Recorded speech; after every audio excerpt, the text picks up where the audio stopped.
কাজিৰঙাই ভাৰতৰ পৰ্যটন উদ্যোগত বা পৰ্যটনৰ ইতিহাসত এটা নতুন শিখৰত উপনীত হ'ব।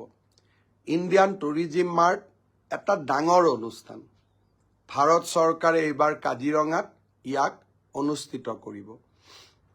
এই ধৰণে আমাৰ লাহে লাহে নতুন খবৰবিলাক আহি আছে।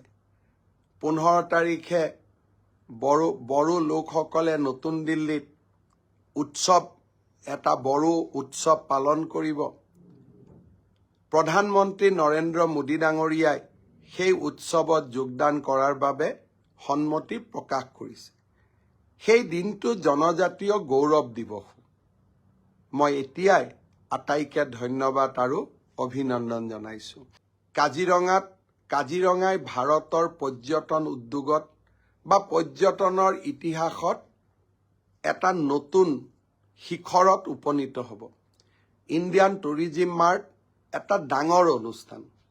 ভাৰত চৰকাৰে এইবাৰ কাজিৰঙাত ইয়াক অনুষ্ঠিত কৰিব। এই ধৰণে আমাৰ লাহে লাহে নতুন খবৰবিলাক আহি আছে।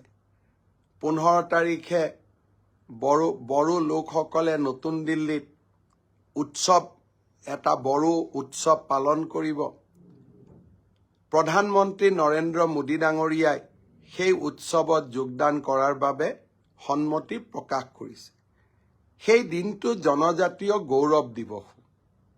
মই এতিয়াই আটাইকে ধন্যবাদ আৰু অভিনন্দন জনাইছো। আপুনি বিচৰা বাতৰি পাব কেৱল নিউজ 18 এপত।